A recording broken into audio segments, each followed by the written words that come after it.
हमारे हिंदू समाज में आज भी कई ऐसी पौराणिक मान्यताएं प्रचलित हैं जिनसे व्यक्ति अपने आप को सुरक्षित महसूस करता है।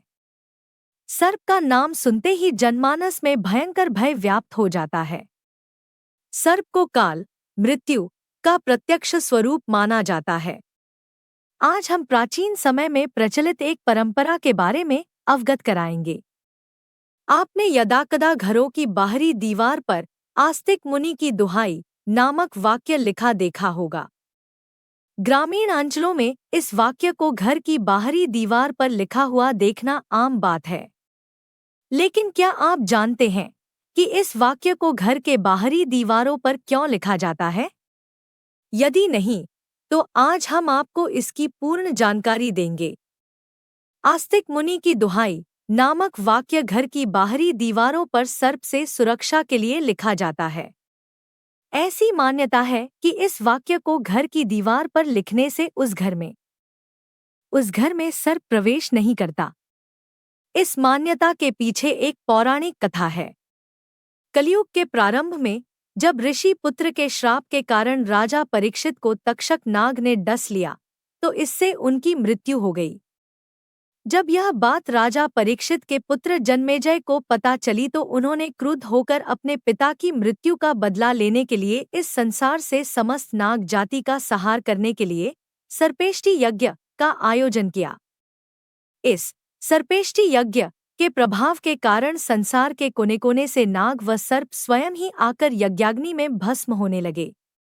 इस प्रकार नाग जाति को समूल नष्ट होते देख नागों ने आस्तिक मुनि से जाकर अपने संरक्षण हेतु प्रार्थना की। उनकी प्रार्थना से प्रसन्न होकर आस्तिक मुनि ने नागों को बचाने से पूर्व उनसे एक वचन लिया कि जिस स्थान पर नाग उनका नाम लिखा देखेंगे, उस स्थान में वे प्रवेश नहीं करेंगे और उस स्थान से 100 कोस दूर रहेंगे। नागों ने अपने संरक्षण हेतु आस्तिक मुनि को जब यह वचन दिया, तब आस्तिक मुनि ने जन्मेजय को समझाया। आस्तिक मुनि के कहने पर जन्मेजय ने सर्पेष्टि यज्ञ बंद कर दिया। इस प्रकार आस्तिक मुनि के हस्तक्षेप के कारण नाग जाति का आसन्न संहार रुक गया। इस कथा के अनुसार ही ऐसी मान्यता प्रचलित है कि आस्तिक मुनि को दिए वचन को निभाने के लिए आज भी सर्प उस स्थान में प्रवेश नहीं करते जहां आस्तिक मुनि का नाम लिखा होता है। इस मान्यता के कारण ही अधिकांश लोग सर्प से सुरक्षा के लिए अपने घर की बाहरी दीवार पर लिखते हैं, आस्तिक मुनि की दुहाई।